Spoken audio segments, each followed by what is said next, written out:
पुरुषों में कहा गया है कि रीमैरिज से उनकी हेल्थ इम्प्रूव होती है, बट महिलाओं में वो भी नहीं होता है। तो ये स्ट्रेस डॉक्टर देखिए साहब कहते कहते आप क्या कह गए कि रीमैरिज करो और हेल्दी रहो। कि रिलेशनशिप स्ट्रेस, अगर पति पत्नी में झगड़ा हो रहा है, अगर उनका डाइवोर्स होता है, तो ऐसे महिलाओं को समझिए कि हार्ट अटैक के चांस उतने ही होते हैं जितना कि एक डायबिटीज़ या स्मोकर्स को होता है। अच्छा, हाँ। जब तक सामने पेशेंट बन के बैठेंगे आप, वो तो आपको यही बातें ज्ञान देंगे, अल्कोहल नहीं, एक पैक से ज़्यादा नहीं, ठंडा बिल्कुल नहीं, कोल्ड ड्रिंक नहीं, ये नहीं। लेकिन जैसे आप उनकी पार्टियों में जाएंगे, सब चीज़ें वही सर्व कर रहे होते हैं और बढ़िया से सर्व कर रहे होते हैं। तो पर उपदेश कुशल बहु तेरे। नहीं, आपका कहना बिल्कुल ठीक है कि अगर कोई गाइडलाइन से उस पर अगर कोई डॉक्टर नहीं चल रहा है तो वो गाइडलाइंस चेंज थोड़ी ना हो जाएगी। क्या ऐसी कोई दवा है अवेलेबल कि साहब आपको लग रहा है कि ऊपर नीचे हर्ट हो रहा है तो दो और तब डॉक्टर के पास जाओ? मेरा तो यही है कि आप जल्द से जल्द अस्पताल पहुंचे। फाइन। अगर मैं कहूँ डॉक्टर मनोज कुमार बताइए कि मैं क्या करूँ, आपकी बात मान के रहता हूँ, 100 साल जीना है, क्या करना होगा? देखिए, मैं तो कहूँगा कि जीवन पे कुछ कहना बड़ा मुश्किल होता है, सब ऊपर वाले के हाथ में। बट अगर आप अपने आप को निरोगी रखना चाहते हैं तो मुझे ऐसा लगता है कि टाइम पे सोएं, 8 घंटे की प्रॉपर स्लीप लें, रोज़ कम से कम 30 to 45 मिनट्स की फिजिकल एक्टिविटी मॉडरेट इंटेंसिटी करें, खाने पीने में ज़्यादा कोशिश करें कि घर का बना हुआ खाना खाएं। जो कॉमनली ऑब्जर्व किया जा रहा है सोसाइटी में कि बीपी शुगर पहले बहुत कॉमन था, जो अभी भी है, कैंसर अब वो घर घर पहुंच गया।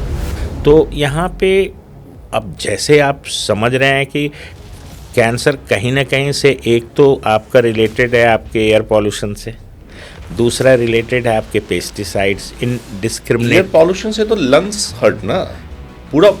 हाँ, नहीं, कॉलोनिक कैंसर भी हो जाता है, सब कुछ होता है। एयर पॉल्यूशन ये कहिए कि यूनिवर्सल रिस्क फैक्टर है हार्ट डिजीज के लिए।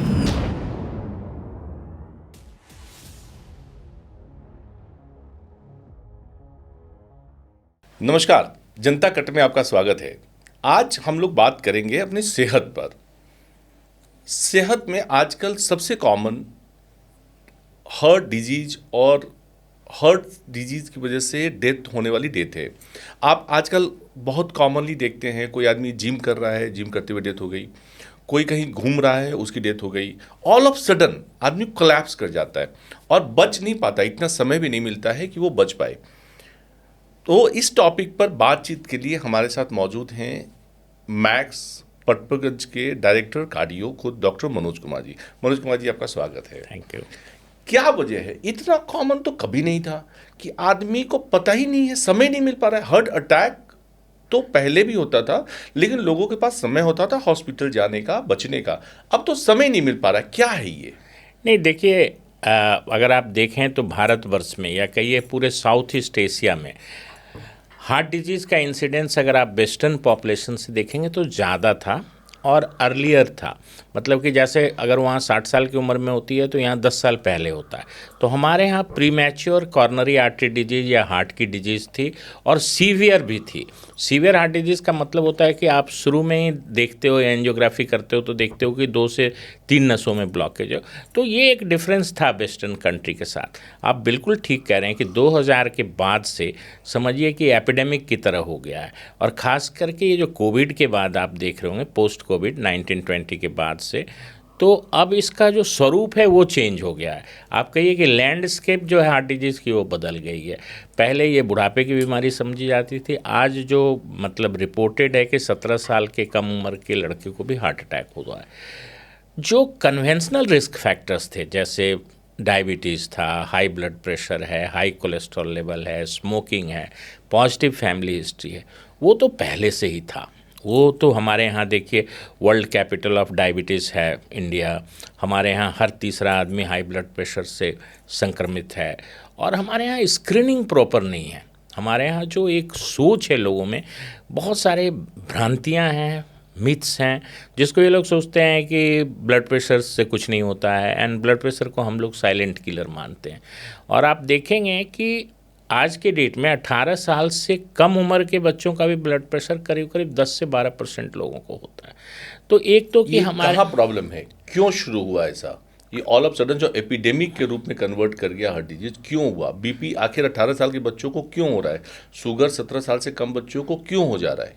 जी, मैं वही समझा रहा था आपको कि जो कन्वेंशनल रिस्क फैक्टर्स थे उसके अलावा बहुत सारे रिस्क फैक्टर आ गए। उसमें से एक तो आया स्ट्रेस, सब्सटेंस एब्यूज़, लोग नशा करने लगे। तीसरा चीज़ आया कि सेडेंट्री लाइफ स्टाइल हो गया, शिथिल जीवन शैली हो गई, फिजिकल एक्टिविटी बिल्कुल रुक गई। और स्ट्रेस के बारे में हंसने की बात नहीं है, स्ट्रेस के लिए अब देखिए क्रॉनिक स्ट्रेस का इतना ज़्यादा रोल है हार्ट अटैक में। अभी आपको जॉन हॉपकिंस यूनिवर्सिटी से एक स्टडी आई थी, उसमें कहा गया था कि रिलेशनशिप स्ट्रेस, अगर पति पत्नी में झगड़ा हो रहा है, अगर उनका डाइवोर्स होता है, तो ऐसे महिलाओं को समझिए कि हार्ट अटैक के चांस उतने ही होते हैं जितना कि एक डायबिटीज़ या स्मोकर्स को होता है। अच्छा। हाँ, और ये दोनों के लिए, महिला और पुरुष दोनों के लिए है। पुरुषों में कहा गया है कि रीमैरिज से उनकी हेल्थ इम्प्रूव होती है, बट महिलाओं में वो भी नहीं होता है।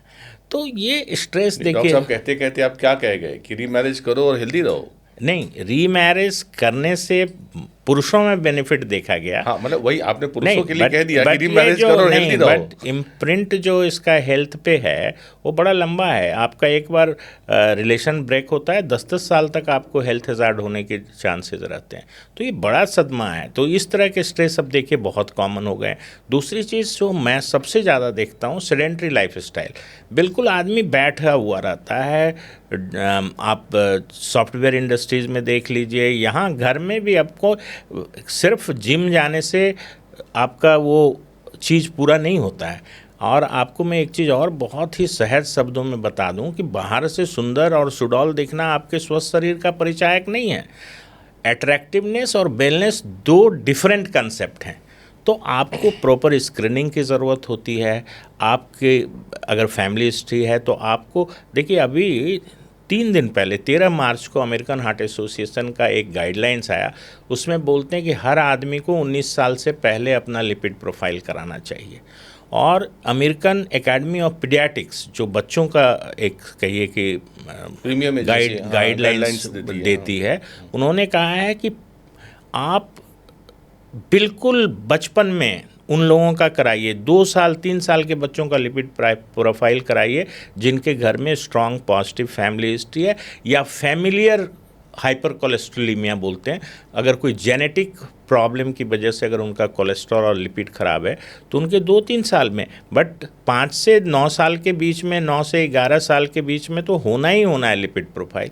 कहाँ हमारे यहाँ कोई अभी किसी को मैं बोल दूँ कि भैया तुम्हारी लिपिड प्रोफाइल करनी है 17 साल की उम्र में, बोलेगा कि बिना मतलब का टेस्ट लिख रहे हैं। मतलब यहाँ तो सबसे पहले वो निगेट करने वाली या उसको कहिए कि नहीं मानने की बात कि नहीं हम तो बिल्कुल स्वस्थ हैं, अनलेस कि वो स्कम टू कोई हार्ट अटैक हो जाता है, सडन कार्डियक डेथ होती है। बहुत सारी बातें हैं जो हार्ट अटैक को बेसिकली दर्शकों को ये भी सुनना होगा कि हार्ट अटैक एक प्रोसेस है, एथ्रोथ्रोम्बोसिस। चर्बी तो देखिए बचपन से ही जमती है, जो हम एज बोल रहे हैं किशोरावस्था से ही वो चर्बी जमती है, बट जब वो रप्चर होती है और वो ब्लड के साथ मिक्स होकर क्लॉट बनाती है तब वो क्या करती है कि आर्टरी को बिल्कुल अवरुद्ध कर दी है, ऑक्लूड कर देती है। तो हार्ट के मसल्स की जो सप्लाई है ब्लड की वो बंद हो जाती है। इसी सिचुएशन को हार्ट अटैक कहते हैं।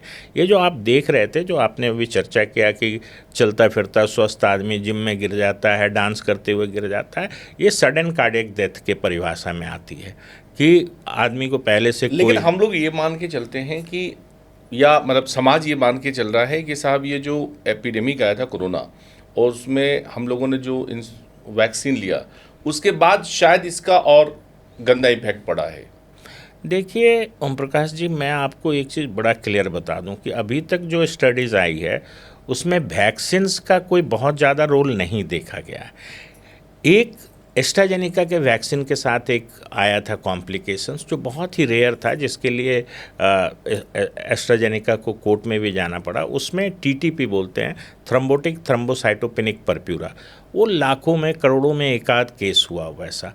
बट वैक्सीन्स का अभी तक जो भी इंडियन स्टडीज है, हम लोग को एविडेंस बेस्ड बातें करनी चाहिए। आप आम लोगों को सजेस्ट करना चाहें कि साहब आप अपने आप को हेल्दी हार्ट के साथ कैसे रख सकते हैं, तो कैसे आप सजेस्ट करेंगे, क्या सजेस्ट करेंगे? देखिए, सबसे पहले तो आपको, मुझे ये लगता है कि आपको अपने रिस्क फैक्टर पहचानने होंगे। अगर आपको लगता है कि आपके घर में लोगों को शुगर है, ब्लड प्रेशर है, तो उसके लिए स्क्रीनिंग कराइए। दूसरा, लाइफ स्टाइल चेंजेस रिक्वायर्ड है और ये अर्ली होना चाहिए, अर्ली लाइफ में। ये नहीं कि आप रिटायरमेंट के बाद जॉगिंग कर रहे हैं, इससे कोई फ़ायदा नहीं होने वाला। ये आपके रूटीन में किशोरावस्था से आनी चाहिए। आपको फिजिकली एक्टिव, देखिए WHO का गाइडलाइंस है कि कम से कम पर डे आपको 30 मिनट्स की मॉडरेट इंटेंसिटी एक्सरसाइज करनी है।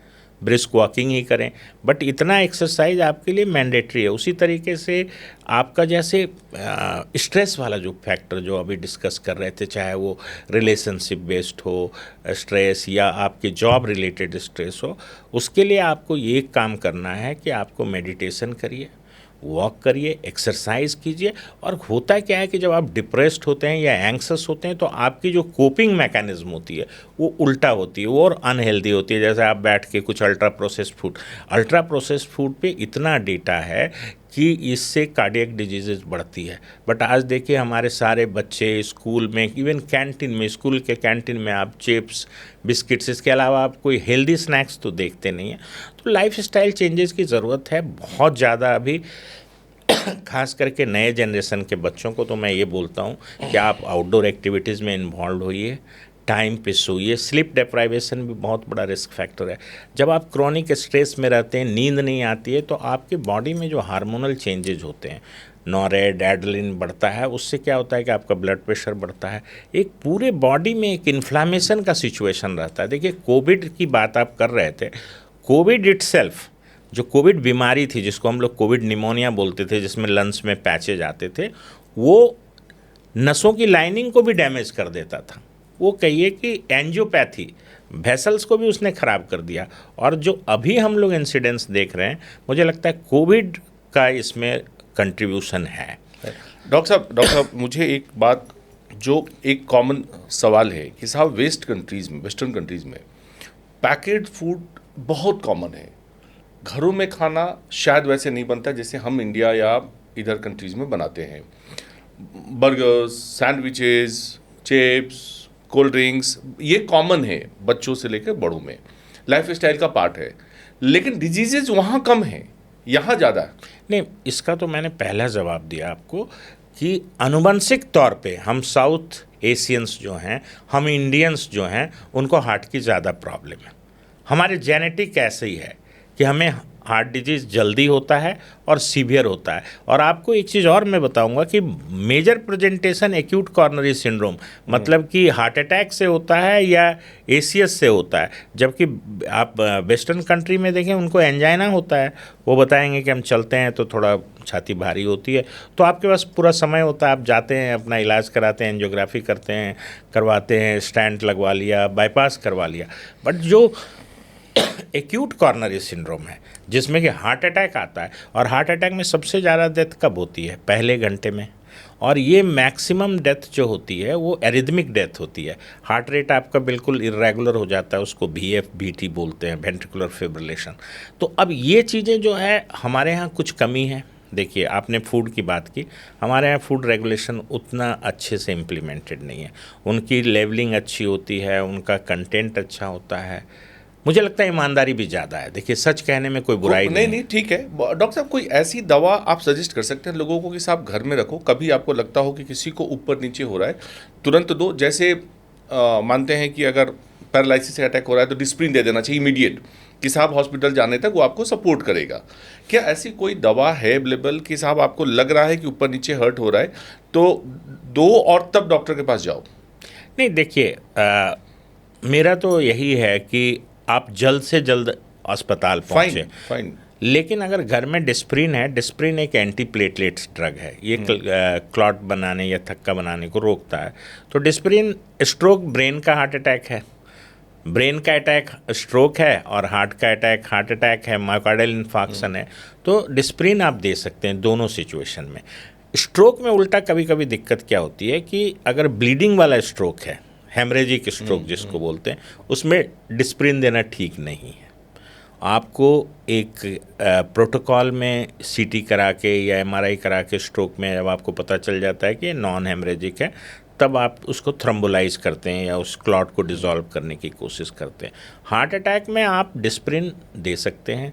कुछ दूसरे एंटीप्लेटलेट्स हैं जैसे क्लोपिडोग्रेल एंड टिकाग्रेलॉर नए हैं जो जिनकी पोटेंसी ज़्यादा है एस्प्रिन से, उसको भी लोड कर सकते हैं। आपको लगता है कि घरों में होना चाहिए जो एक हमारा किट बना के रख लाइफस्टाइल- सकते हैं, एक किट बना के रख सकते हैं, इसमें कोई बुराई नहीं है। एक स्टैटिन्स का हाई डोज, एक क्लोपिडोग्रेल और एक एस्प्रिन, इसका एक किट बना के रख सकते हैं। और मतलब ले ले, इसके कोई साइड इफेक्ट्स इसके कोई नुकसान नहीं है। कुछ है। लोग सॉर्बिट्रेट रखते हैं और वो दर्द होने का तुरंत सॉर्बिट्रेट खा लेते हैं। सॉर्बिट्रेट भी आप 5 मिलीग्राम की एक टैबलेट खा सकते हैं, बट अगर आप ज़्यादा 1 या 2 ले लेंगे तो आपका ब्लड प्रेशर गिर जाता है, फिर आपको सिचुएशन और बिगड़ जाती है। अच्छा, हार्ट लंग्स को खराब करने में पॉल्यूशन का कितना योगदान? बिल्कुल योगदान है। एयर पॉल्यूशन को अभी तक लोगों में यही समझ है कि एयर पॉल्यूशन से लंग्स खराब होता है, बट एयर पॉल्यूशन का जो सबसे इम्पॉर्टेंट कंपोनेंट है PM 2.5, वो तो ब्लड के सहारे अंदर जाता है। और ऐसी कई स्टडीज़ आई है जिसमें दिखा गया है कि जब आपका पॉल्यूशन बढ़ता है तो उसमें कई ग्रेडेड इंक्रीज होती है हार्ट अटैक के केसेस में। तो बहुत ही क्लोज रिलेशन है, खास करके PM 2.5 का आपके बहुत ही क्लोज लिंक है इसका हार्ट अटैक के साथ। दूसरी चीज़ कि अदर रिस्क फैक्टर के साथ भी इसका लिंक है। अगर एयर पॉल्यूशन खराब ज़्यादा है तो आपको डायबिटीज़ होने का खतरा ज़्यादा है, आपको हाई ब्लड प्रेशर होने का खतरा। एयर पॉल्यूशन से डायबिटीज? हाँ, यस, कैसे? वो लिंक है, उसमें स्टडीज़ में प्रूवन है। क्योंकि एयर पॉल्यूशन एक आज के डेट में बड़ा रिस्क फैक्टर बन के आया है पूरे कार्डियोवैस्कुलर डिजीज़ के लिए। लेकिन हमारा तो लाइफ स्टाइल का पार्ट हो गया है। दिल्ली, खासतौर पे दिल्ली, मुंबई और जो बड़े शहर में रहने वाले लोग हैं, जो इंडिया का मतलब भारत की अगर बात करें हम, तो पटना तक शहर में यह पॉल्यूशन तो लगता है जैसे पार्ट एंड पार्सल है। पूरे 365 दिन में सिर्फ 65 और 90 दिन ऐसे रहते होंगे जब आप पॉल्यूशन फ्री रहते हैं। वो दिखता है। हाँ। ओटी में अगर आप सीने को खोल के आप ग्राफ्ट लगाते हैं, कोई पहाड़ के क्षेत्र से आया हुआ, उत्तराखंड से आया हुआ, उसकी लंग्स पिंक होती है, और हमारी लंग्स जो दिल्ली रेजिडेंट्स हैं जो लंबे समय से आ रहे हैं उनकी ब्लैक होती है।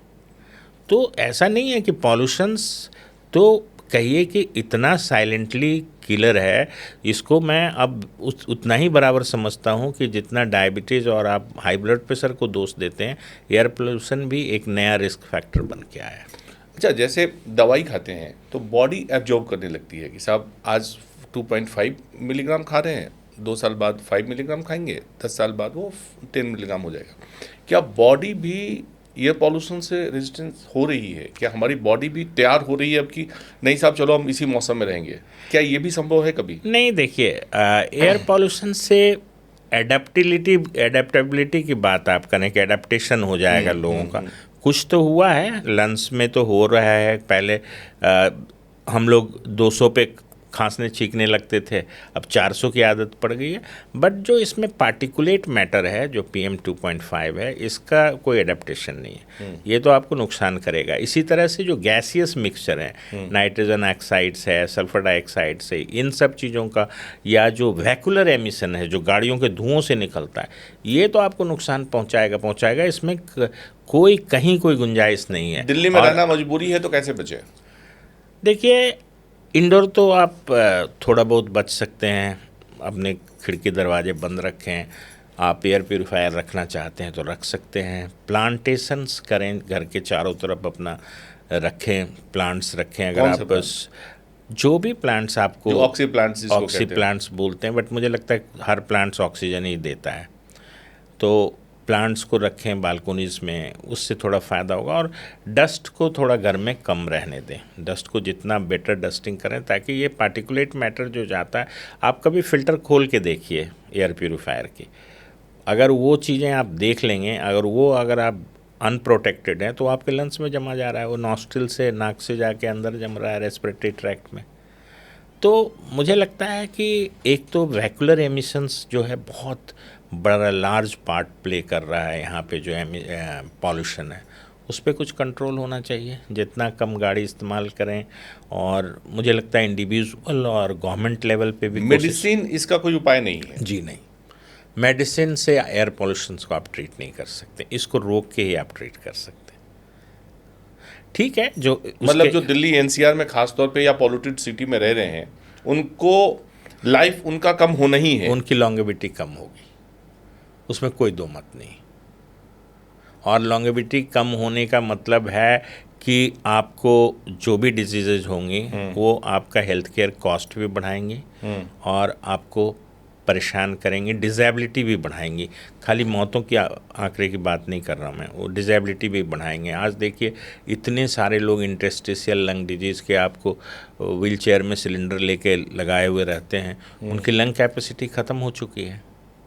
तो एयर पॉल्यूशंस को तो आपको किसी तरीके से हैंडल करना, ये बहुत बड़ा इशू है, इसको आप लाइटली नहीं ले सकते। आपने डॉक्टर साहब अपनी ज़िंदगी के मेरा ख्याल है 35 साल तो मेडिकल लाइफ को दे दिया, जी, और तकरीबन सभी बड़े हॉस्पिटल्स जो नाम लोग जानते हैं उसमें आप दिल्ली में रह चुके हैं। जी। अगर मैं आपसे कहूं कि आम लोगों को आसान भाषा में समझाइए कि साहब लाइफस्टाइल को ठीक करने के ये 5 तरीके हैं और इससे आप अपनी लॉन्गेविटी को बढ़ा सकते हैं, अपनी उम्र को बढ़ा सकते हैं, अपने आप को फिट रख सकते हैं, आप बेहतर हो सकते हैं। सबसे पहले तो आप दौड़ लगाना शुरू कीजिए, आपको फिजिकली एक्टिव होना होगा। दूसरा, अपने खान पान पे नियंत्रण रखिए। ये जो मैं बोल रहा हूँ ख़ास करके मैं पॉइंट आउट कर देता हूँ, ये शुगरी बेवरेजेज जो हैं, ये आपके जो कोल्ड ड्रिंक्स के नाम से आते हैं, तूफ़ानी ठंडे टाइप की चीज़ें जो हैं, इनसे बिल्कुल बचिए। अल्ट्रा प्रोसेस्ड फूड जिसमें सब कुछ आता है, बिस्किट, ब्रेड्स और चिप्स सब कुछ आता है, उसको एकदम ना खुद खाइए ना बच्चों को खाने दीजिए। घर का बना होममेड फूड खाएं, हाइड्रेशन अपना ठीक रखें और समय समय पर अपनी जांच कराते रहें। क्यों कि ब्लड प्रेशर को कोई नाप के ही बता सकता है कि ज़्यादा है। ऐसा सोचिएगा कि ब्लड प्रेशर से हेडेक होगा तब पता चलेगा कि हाई ब्लड प्रेशर है, ऐसा नहीं है। इसलिए हम इनको साइलेंट किलर बोलते हैं। दूसरी इम्पॉर्टेंट चीज़ है कि आज के डेट में सारे बच्चों को और युवाओं को स्ट्रेस से बचना चाहिए। स्ट्रेस एक बहुत बड़ा रिस्क फैक्टर है और इसमें जो स्लीप डिप्राइवेशन है, टाइम पे नहीं सोना या पूरे 6 से 8 घंटे की अच्छी स्लीप, क्वालिटी स्लीप जिसको बोलते हैं, वो नहीं लीजिएगा तो वो बाद में आपको मेटाबॉलिक और अपना वेट नियंत्रण रखें। ओबेसिटी इज़ नॉट ए कि मोटापा, ओबेसिटी एक डिजीज़ है और ओबेसिटी के साथ आपके पूरे बॉडी में इन्फ्लामेशन होता है, स्ट्रेस से इन्फ्लामेशन होता है और इन इन्फ्लामेशन की वजह से ही ये प्लाक जो आपके आर्टरियों में रहते हैं वो रप्चर होते हैं। बुज़ुर्गों को मैं बोलता हूँ कि आप अवॉइड करें, अगर आप मेजर सिटीज़ में रह रहे हैं तो मॉर्निंग वॉक अवॉइड करें, थोड़ा सा सनराइज़ के बाद चलें। और विंटर का डायरेक्ट रिलेशंस तो सब लोगों को पता है कि हार्ट अटैक ज़्यादा होता है, बट हीट वेव्स भी जब आते हैं उस समय भी हार्ट के जो प्रॉब्लम्स हैं वो बढ़ जाते हैं। उसकी मुख्य वजह ये होती है कि आप डिहाइड्रेटेड होते हैं, कंसंट्रेट होता है आपका ब्लड और आपकी कूलिंग के लिए हार्ट को ज़्यादा काम करना पड़ता है। चलो, ये आपने सनराइज वाली बात क्यों कही? मतलब बुजुर्ग आदमी को सनराइज के बाद ही क्यों निकलना चाहिए? एक तो टेम्परेचर ठीक रहता है, दूसरा है कि सबसे ज़्यादा पॉल्यूशन मॉर्निंग टाइम में होता है। आप जैसे जैसे धूप निकलती है आप दोपहर में देखिएगा, मॉर्निंग इवनिंग जो है वो ज़्यादा उसमें एक्यूआई आपको ख़राब मिलेगा। और विंटर में तो हम लोग सलाह देते हैं कि बिना सनराइज़ के आप वॉक मत कीजिए। ये ब्रह्म मुहूर्त में घूमने की कोई ज़रूरत नहीं, घर में योगा वगैरह करना चाहते हैं तो कर लीजिए। Due to pollution. अच्छा डॉक्टर साहब, एक चीज़ जो कॉमनली ऑब्जर्व किया जा रहा है सोसाइटी में कि बीपी शुगर पहले बहुत कॉमन था, जो अभी भी है। कैंसर अब वो घर घर पहुंच गया और बिल्कुल बीपी शुगर की तरफ। मतलब मुझे तो कोई फैमिली नहीं दिखती जिसमें कोई ना कोई हर दूसरे तीसरी फैमिली में कोई ना कोई कैंसर पेशेंट है और ये तादाद दिनों दिन बढ़ती जा रही है जी। सबसे बड़ी वजह क्या है? इसमें मैं आपकी बात से बिल्कुल सहमत हूँ और इसका आप मतलब एग्जाम्पल देख लीजिए कि पहले 1-2 कैंसर हॉस्पिटल होते थे, आज जितने भी प्राइवेट हॉस्पिटल सरकारी सब ने ऑन्को टावर बना रखा। बिल्कुल बिल्कुल। तो इसका मतलब कि ये संख्या तो तादाद काफ़ी बड़ी है। थोड़ा सा एक चीज़ और डेवलप हुई है कि अभी कीमोथेरेपी, इम्यूनोथेरेपी, सर्जरी ये सब थोड़ी डेवलप हुई है तो लोग इलाज भी करा रहे हैं। पहले तो कैंसर मतलब समझ लेते थे एंड ऑफ लाइफ, अभी ऐसा नहीं है। अगर टाइमली कैंसर पकड़ में आता है तो कीमोथेरेपी, इम्यूनोथेरेपी, आजकल बहुत सारे कैंसर्स रिस्पॉन्ड करते हैं।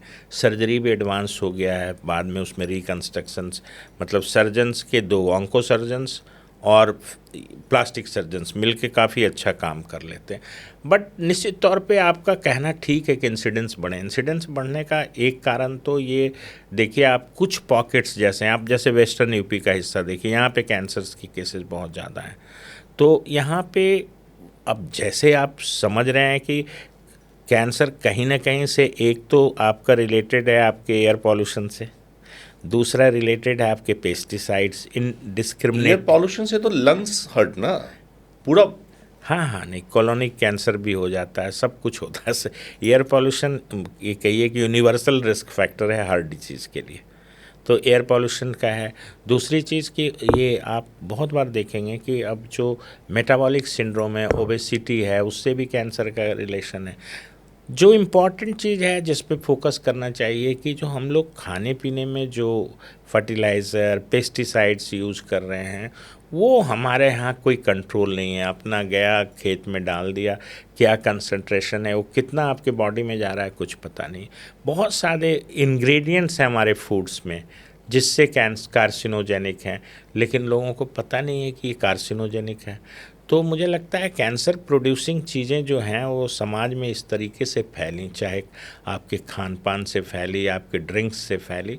तो ये चीज़ें हैं जिसकी वजह से आज की डेट में कैंसर के इंसिडेंस। लेकिन अब चावल के लिए आप बाजार पे डिपेंडेंट हैं, गेहूं के लिए आप बाजार पे डिपेंडेंट हैं, सब्जी के लिए आप बाजार पे डिपेंडेंट हैं, फल के लिए बाजार पे डिपेंडेंट हैं, तो आप पेस्टिसाइड को रोकेंगे कैसे? देखिए, आपको मैं एग्ज़ाम्पल देता हूँ। जैसे हम लोग कहीं बाहर जाते हैं और वहाँ पे कोई फ्रूट्स होता है, दुकान से उठाते हैं, खा लेते हैं, उसको धोने की भी ज़रूरत नहीं है क्योंकि वो उस क्राइटेरिया को Processed है। फुलफ़िल करके आता है। यहाँ पे आप कितना, आपके मटर में कितना पेस्टिसाइड्स गया हुआ है और आपके सब्जियों के पत्तों में कितना पेस्टिसाइड्स है, इसका किसी को पता नहीं है। तो मुझे लगता है थोड़ी तो एजुकेशन करना पड़ेगा, एडुकेट करना पड़ेगा अपने फार्मर्स को, और थोड़ी सरकार को भी इस पे कार्रवाई करनी पड़ेगी, स्टैंडर्ड को एक मेंटेन करना। डॉक्टर साहब, अगर पूछूं आपसे कि साहब घर के किचन को कैंसर फ्री करने के लिए क्या करना चाहिए, कौन कौन से सामान है जिसको नहीं रखें, बिल्कुल किचन में आने ही ना दें? ये तो बड़ा कहना मुश्किल है, बट मैंने आपको शुरू में बोला कि अगर आप पुराने चीज़ों को नहीं, अब आज के डेट में जो लाइफस्टाइल है उसमें आप बहुत ज़्यादा खान पान में चेंज जो आए हैं उसको नहीं होने दें। जैसे मुझे फिर भी लगता है कि अगर आप मोटा अनाज खा रहे हैं, आपका प्रिपेयर्ड जो चीज़ें हैं ऑथेंटिक हैं, ऑर्गेनिक हैं, कुछ चीज़ें आपको लगती है कि ये चीज़ें कैंसर कार्सिनोजेनिक मटेरियल का कांटेक्ट इसमें होना मुश्किल है। फल वगैरह जो हैं वो सीजनल फ्रूट्स जो होते हैं, जो बहुत ज़्यादा आप प्रिजर्व करते हो, उसमें भी जो चीज़ें प्रिजर्वेटिव होती हैं उसमें भी कैंसरस होते हैं। तो मुझे ऐसा लगता है कि अपने लाइफ को सिंपल करें, भोजन को सिंपल करें। जैसे हम लोग खा रहे थे खाना पहले, दाल चावल सब्जी, प्रोटीन्स के लिए अगर आप वेजिटेरियन हैं तो आपके साथ थोड़ी दिक्कत है, बट मिल्क प्रोडक्ट घर में, अगर पनीर, देखिए एक बार फेक पनीर का इतना चला कि इतने करोड़ों का हमारे यहाँ पनीर का कारोबार है और फेक पनीर आने लगे। तो घर में जो भी आप बना सकते हैं सिंपल खाना वो खाइए। और ऑयल के नाम पे मुझे लगता है कि तरह तरह के ऑयल आ रहे हैं, खास करके जो ये रिफाइंड ऑयल है ये भी मुझे लगता है कि हर तरीके से नुकसान पहुंचाता है। ट्रांस फैट्स आप बाहर जो खाते हैं उसमें एक ही तेल बार बार गर्म होता है, वो भी कार्सिनोजेनिक हो जाता है। तो घर में बना हुआ खाना खाएं, हेल्दी खाना खाएं, फ्रूट्स की मात्रा बढ़ाएं, और कोई भी चीज़ है उसको सोख करके अच्छे से धो के। और ऑयल के नाम पे इंडियन सब कॉन्टिनेंट में मुझे लगता है सरसों तेल से बेहतर कोई तेल नहीं। एक सोशल मीडिया के माध्यम से ही जो बड़ा कॉमनली देखता हूँ, व्हाट्सएप यूनिवर्सिटी का ज्ञान है वैसे डॉक्टर साहब, कि चीनी, नमक और जो तेल की आप बात कर रहे थे, प्रोसेस्ड तेल मतलब रिफाइंड ऑयल, इन सब चीज़ों से बचें। इसका कोई फ़ायदा है लाइफस्टाइल में?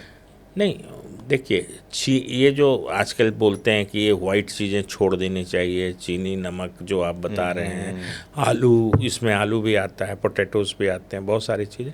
देखिए सॉल्ट का एक इंटेक आपको रिकमेंडेड है कि आपको 3 से 5 ग्राम तक का सॉल्ट आपको रिकमेंडेड है, क्योंकि आपके इलेक्ट्रोलाइट सोडियम पोटेशियम इनको ठीक रखने के लिए इतना सॉल्ट।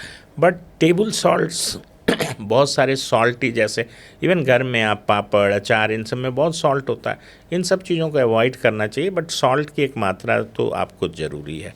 जहाँ तक शुगर की बात है, नेचुरल शुगर ज़्यादा बेहतर है। आप फ्रूट्स की मिठास से आपको कोई नुकसान नहीं होगा, बट निश्चित तौर पे चीनी अगर आप खा रहे हैं तो उसका थोड़ा नुकसान है।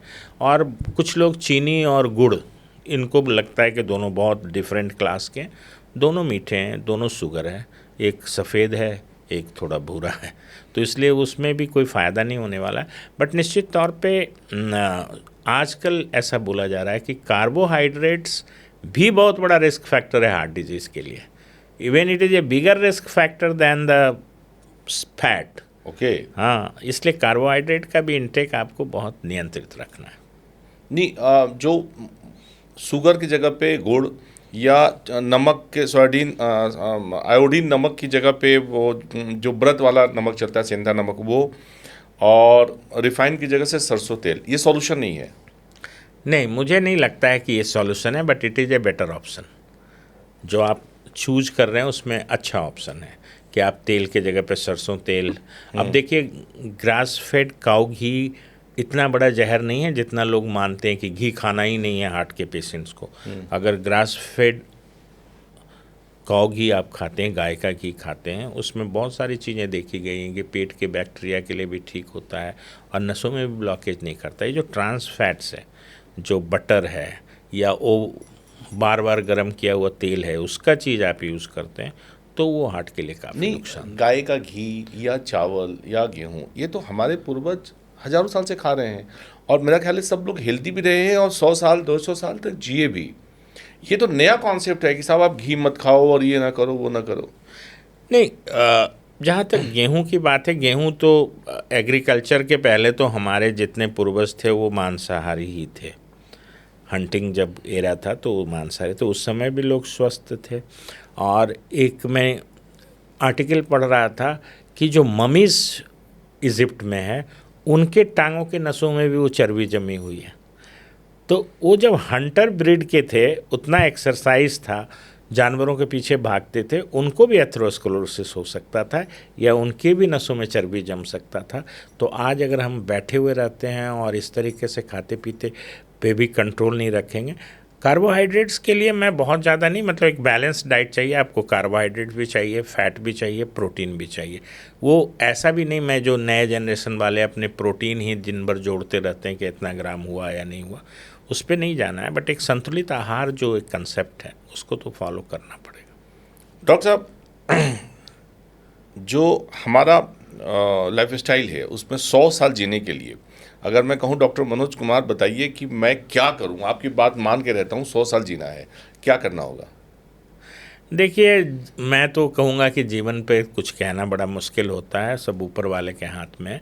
बट अगर आप अपने आप को निरोगी रखना चाहते हैं तो मुझे ऐसा लगता है कि टाइम पे सोएं, 8 घंटे की प्रॉपर स्लीप लें, रोज़ कम से कम 30 to 45 मिनट्स की फ़िज़िकल एक्टिविटी मॉडरेट इंटेंसिटी करें। खाने पीने में ज़्यादा कोशिश करें कि घर का बना हुआ खाना खाएं। रात को जो है डिनर बहुत लेट ना करें। आप नॉन वेजिटेरियन खा रहे हैं, वेजिटेरियन खा रहे हैं, उसमें ये ध्यान रखें कि एनिमल फैट्स नहीं जाना चाहिए। अगर आप मटन खा रहे हैं, मीट खा रहे हैं, चिकन खा रहे हैं, तो उसमें से भी एनिमल फैट निकला होना चाहिए। टेबल सॉल्ट को अवॉइड करने बोलूँगा मैं, और बोलूँगा कि स्ट्रेस मत आने दीजिए लाइफ में। स्ट्रेस को लाइटली नहीं लेना है। सब लोग बोलते हैं कि स्ट्रेस कैसे नहीं होगा, कोई काम करोगे तो स्ट्रेस होगा ही। देखिए, एक स्ट्रेस होता है जो आपकी परफॉर्मेंस इंप्रूव करता है, और ये जो क्रॉनिक स्ट्रेस होता है वो आपकी जान लेता है। स्ट्रेस से बचना है, चाहे जैसे भी बचे। जैसे भी बचे। डॉक्टर साहब, कुछ गाइडलाइंस बताइए, कुछ टिप्स बताइए लोगों को कि साहब ये 2-4 चीज़ें तो अपने किचन में रखो, अपने घर में रखो, डाइनिंग टेबल पे रखो, ताकि आप जो कुछ कर रहे हो उसमें आप थोड़ा और बेहतर कर पाएँ, इम्प्रूव कर पाएँ। नहीं, मैं उतना पार्टिकुलरली किसी चीज़ को आप नहीं बता सकते हैं। आप देखे होंगे कई जगह सोशल मीडिया में, ये 5 चीज़ कर लीजिए तो ऐसे हो जाएगा, वो ऐसे हो जाएगा। मुझे लगता है कि वो बेकार की बात है। हाँ, अनप्रैक्टिकल चीज़ें हैं। बट मुझे ये लगता है कि हार्ट की जो बीमारी है एक मल्टी फैक्टोरियल डिजीज़ है। बहुत सारे रिस्क फैक्टर्स हैं जिसको हम जानते हैं, बहुत सारे रिस्क फैक्टर्स उसको हम नहीं जानते हैं। बट एज लॉन्ग एज जो रिस्क फैक्टर प्रूवन है उसको बचाएं। जैसे आजकल जो है करीब करीब 10 करोड़ से ज़्यादा आदमियों को डायबिटीज़ है इंडिया में। मतलब 18 साल से कम उम्र के बच्चे में 12% लोगों को ब्लड प्रेशर है। तो प्रॉपर स्क्रीनिंग, क्यों डायबिटीज़ बढ़ रहा है? एक तो खान पान से बढ़ रहा है और लैक ऑफ फिजिकल एक्टिविटी से बढ़ रहा है। तो आपको वहाँ पे काम करना होगा और स्क्रीनिंग स्कूल लेवल से शुरू करनी होगी। देखिए, जो जेनेटिक डायबिटीज़ है जिसको टाइप 1 डायबिटीज़ बोलते हैं, उसको तो आप नहीं रोक सकते हैं, पेरेंट्स को है तो आपको आ जाएगा। बट जो ज़्यादातर केसेज हैं वो NIDDM या एडल्ट ऑनसेट डायबिटीज़ के हैं, वो ओबेसिटी के साथ रिलेटेड है। और डायबिटीज़ जब ओबेसिटी जब आती है तो अकेले नहीं आती है, पूरी ट्राइड लेके आती है, 3 चीज़ें लेके आएंगी। डायबिटीज़ लाएगी, आपका कोलेस्ट्रॉल बढ़ा रहेगा और ब्लड प्रेशर भी बढ़ जाएगा। तो वेट को कंट्रोल करना, फिजिकली एक्टिव रहना, और 2 चीज़ों को बिल्कुल नो कहना है, अल्कोहल और स्मोकिंग। ये मिथ है कि अल्कोहल से हार्ट डिजीज़ का प्रिवेंशन हो जाता है।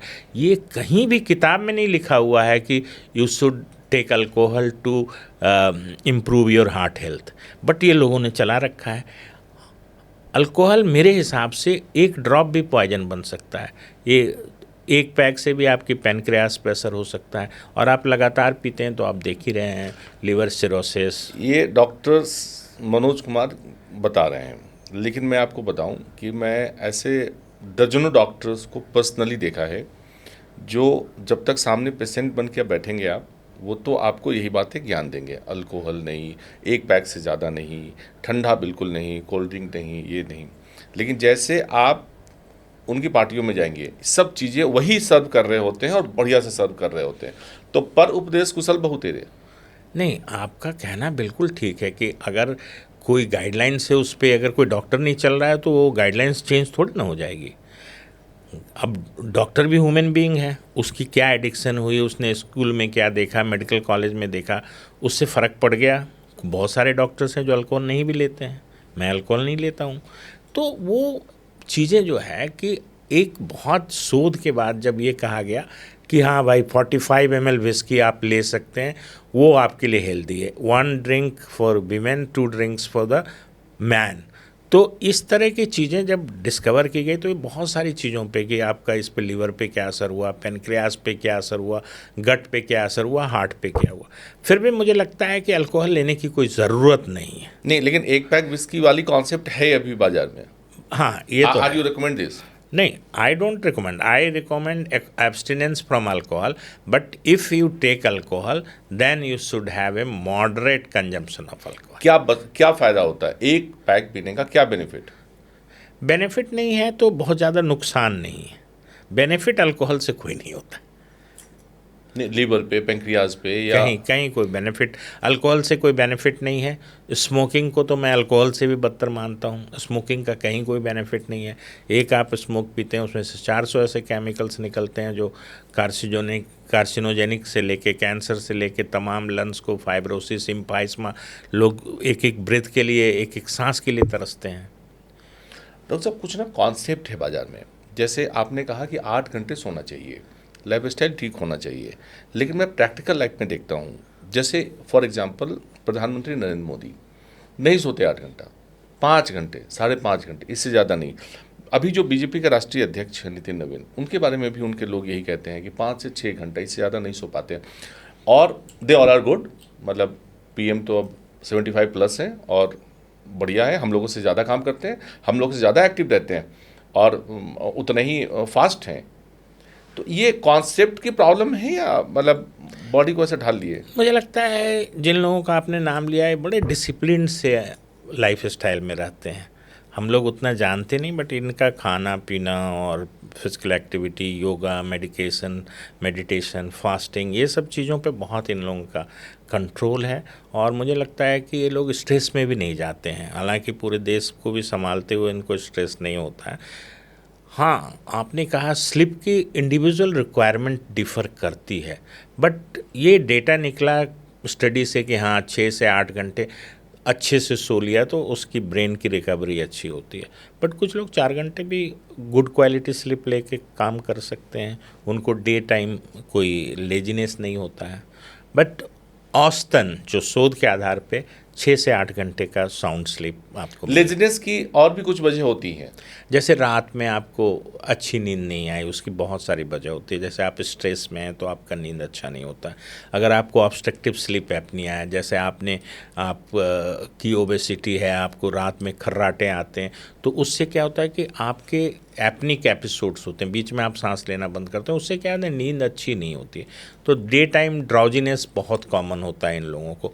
गाड़ी चलाते चलाते लोग झपकी मार लेते हैं, नींद आने लगती तो है। डे टाइम ड्राउजीनेस को खत्म करने का बेस्ट उपाय? देखिए, आपको एक ये स्लिप बहुत कॉमन प्रॉब्लम है। हाँ, एक तो स्लिप स्टडी आई है, स्लिप स्टडी करवाइए, उसमें देखिए कि आपके कितने एपनिक एपिसोड्स हैं। अगर आपको ज़रूरत है सीपैप बाईपैप की तो वो लगाइए, उससे अच्छी नींद की क्वालिटी होगी। सेडेटिव्स लेके सोना तो मुझे कोई बहुत तार्किक नहीं लगता, लॉजिकल नहीं लगता है। घर में जब आप सोने का टाइम होता है, खाना आप थोड़ा उसके पहले खा लें, थोड़ा चल फिर लें, थोड़ा आपको कोई एसिडिटी वगैरह की इशूज़ नहीं आने चाहिए। पानी पी के आप जब लेटते हैं तो कमरा उस तरीके का साफ़ सुथरा, और कहिए कि रोशनी कम हो, तो मतलब एक अच्छे एटमॉस्फेयर में आप अच्छी स्लीप लें। और फिज़िकली अगर आप एक्टिव रहेंगे तो आपको नींद अच्छी आएगी। अगर आप फिज़िकली आपने एफर्ट नहीं किया तो आपको नींद नहीं आएगी। डॉक्टर साहब, एक ना व्हाट्सएप यूनिवर्सिटी का अगेन मैं एक ज्ञान बताता हूँ। आजकल बहुत कॉमन है कि साहब कबूतर की जो सीड्स होते हैं पॉटी, उसको, या घरों में कॉकरोच, चूहे, छुछुंदर, ये सब बहुत कॉमन है इंडियन घरों में। जो लोग ग्राउंड फ्लोर पे रहते हैं उसे त्रस्त भी रहते हैं। तो आजकल व्हाट्सएप यूनिवर्सिटी पे ज्ञान में है कि इन सब चीज़ों से आप दूर हो जाइए, जबकि आप हो नहीं सकते, वो आपके लाइफ के पार्ट है। देखिए, कबूतर के जो विष से जो स्टडी आई थी, जिसको हाइपर सेंसिटिविटी निमोनाइटिस का एसोसिएशन पाया गया था, तो है क्या प्रॉब्लम है? मतलब उसके अगर वो आप इनहेल करते हैं तो आपको एक ख़ास तरह की निमोनाइटिस या लंग में इन्फेक्शन होता है, जिसको हम लोग हाइपर सेंसिटिविटी निमोनाइटिस बोलते हैं। इसी वजह से शायद हमारे माननीय सुप्रीम कोर्ट ने मना किया था कि कबूतर को सर। तो देखिए, बर्ड्स भी कभी कभी बर्ड्स फ्लू होता है, उस समय भी दिक्कत आती है। फिर ये जो कहते हैं उसको जूनोसिस, अगर जानवर से कोई बीमारी आ जाती है, जैसे आपसे मैं एक उदाहरण देता हूँ, ये भी तो स्पीसीज जंप ही था ना, जो कोविड था। कोविड तो पहले बैट्स में होता था, वहाँ से स्पीसीज जंप होके यहाँ पे आ गया। तो कुछ पक्षियों की बीमारियाँ भी जो है मनुष्य को होती है, तो सावधानी तो बरतनी चाहिए, इसमें कोई बुराई नहीं है। अच्छा, अच्छा, ऐसी प्रॉब्लम कॉकरोच और चूहे छुछुंदर से भी घरों में? पेस्ट कंट्रोल भी ज़रूरी है आपको। कॉकरोच के साथ तो क्या है कि वो ड्रेन्स वगैरह से निकल के आपके फूड वगैरह पर, इससे कॉकरोच से ज़्यादा फूड बॉर्न डिजीजेज होते हैं। बट ये जो आपने पिजन की बात की या कबूतर की बात की, इससे लंग्स रिलेटेड इश्यूज होते हैं और ये प्रूवन है। चलिए डॉक्टर साहब, एक और आखिरी सवाल आपसे जाते जाते, जो कॉमन लोगों को आप समझाना चाहते हैं। वैसे तो आपने कई बार बोला कि लाइफ स्टाइल ठीक करो, हार्ट बचाओ, लंग्स बचाओ, लेकिन आजकल बच्चों से लेकर बड़े और पुरुष से लेकर महिलाएं सब त्रस्त हैं अपने इस लाइफ स्टाइल से। उसको आप नहीं चेंज कर सकते। टेंशन, स्ट्रेस आपके लाइफ का पार्ट है। अगर आप घर में काम कर रहे हैं तो भी आपको बैठ के काम करना है, ऑफिस में जा रहे हैं तब भी आप 12 घंटा 8 घंटा बैठ के काम कर रहे हैं। तो क्या आप इस समय है, सही समय है भारत में, जब अंग्रेजी दवाइयों को आयुर्वेद के साथ स्टडी मिक्स करके लोगों को एक सॉल्यूशन प्रोवाइड कराया जाए? नहीं, मैं इस चीज़ से सहमत नहीं हूँ, क्योंकि जो एलोपैथी है और आयुर्विज्ञान है, आयुर्वेद है, वो दोनों दो डिफरेंट चीज़ों पे है बेस्ड। आप आयुर्वेद को एज ए कम्प्लीमेंट्री ले सकते हैं। बहुत सारी डिजीजेज होम्योपैथ से भी ठीक होती है, स्किन क्रॉनिक स्किन डिजीजेज बहुत होम्योपैथ भी। तो मुझे लगता है कि अल्टरनेटिव मेडिसिन का भी रोल है इंडिया में, और ख़ास करके जबकि हमारा हेल्थ केयर सिस्टम सबको टैकल नहीं कर पा रहा है। हम अगर ये देखें तो टर्शियरी हेल्थ केयर सेंटर्स के हिसाब से अभी भी हम लोग वो क्राइटेरिया तो अचीव किए नहीं जो WHO बताता है कि एक डॉक्टर हर 1000 पॉपुलेशन पे होना चाहिए, हमारे पास नहीं है। तो निश्चित तौर पे हमें और डॉक्टर्स की ज़रूरत है, और पैरामेडिक्स की ज़रूरत है, अच्छे नर्सेस की ज़रूरत है। तो उसमें कोई ज़रूरी नहीं है कि एक ही विधि से, एलोपैथिक विधि से इलाज हो। आपको जिस अल्टरनेटिव मेडिसिन से कोई फ़ायदा मिलता है। बट मेरा अपना मानना है, देखिए मैं एलोपैथी पढ़ा हूँ, मैंने MBBS किया, MD किया, DM किया, सब कुछ किया। तो हम केवल अपने साइंस के बारे में जानते हैं, तो हमें दूसरे के बारे में कमेंट्स भी नहीं करना चाहिए। बट मुझे निश्चित तौर पे ये लगता है कि एक्यूट इमरजेंसी, सर्जरी और एक्यूट केयर के लिए अभी भी आपके पास एक ही ऑप्शन है, एलोपैथी। आप शायद मेरी बात नहीं समझे। मैं कह रहा हूँ जो क्रॉनिकल चीज़ें हैं जहाँ आप सॉल्यूशन नहीं दे पा रहे हैं, जैसे आपने कहा ना कि स्किन के लिए होम्योपैथी के पास सॉल्यूशंस हैं और लोगों ने देखा है, फील किया है, ऐसी चीज़ों के लिए क्या ये समय है जब तीनों विधि या आयुर्वेद, एलोपैथ सब आगे आके एक साथ क्लब होके कुछ काम करें ताकि सॉल्यूशंस निकले? देखिए सॉल्यूशंस तो है कि आपको डिजीज़ को क्योर करना है। मेथड्स क्या होगा, बट मिक्सिंग तो नहीं हो सकती ना, दो साइंस की मिक्सिंग नहीं हो सकती, दो प्रोडक्ट की मिक्सिंग नहीं हो सकती। अब ये है कि कोई छोटी बीमारी है, अब जैसे डायरिया की बात करते हैं, डायरिया को अगर किसी को होता है तो उसमें जो पैथोजन है जिस वजह से डायरिया हो रहा है, वो बहुत बार ऐसा होता है कि वो वायरस होता है, वो 2 दिन में सेल्फ लिमिटिंग हो जाता है। उसमें इतनी बड़े अस्पताल में जाके आपको एलोपैथ में पैसे खर्च करने की ज़रूरत नहीं है। आप अपना हाइड्रेशन ORS से फिट रखें, और कुछ दवाइयाँ जो आपको प्रेस्क्राइब की गई दी गई। उसी तरीके से पेट की बहुत सारी बीमारियाँ हैं जिसमें कि आयुर्वेद बड़ा इफ़ेक्टिव होता है। बट मुझे लगता है कि मैं एज ए एलोपैथिक प्रैक्टिशनर या Recommend करके नहीं कुछ मुझे बोलना मुझे बहुत अच्छा, ज़्यादा सूट नहीं करता। तार्किक नहीं लग रहा है। चलिए डॉक्टर मनोज, आपने हमसे बात की, इसके लिए आपको बहुत बहुत शुक्रिया, थैंक यू धन्यवाद। Sir, thank you. आपको कैसा लगा प्रोग्राम जरूर कमेंट बॉक्स में लिखें, और हमारे चैनल को अब तक आपने सब्सक्राइब नहीं किया है तो प्लीज़ बटन दबाएं और सब्सक्राइब करें। Thank you.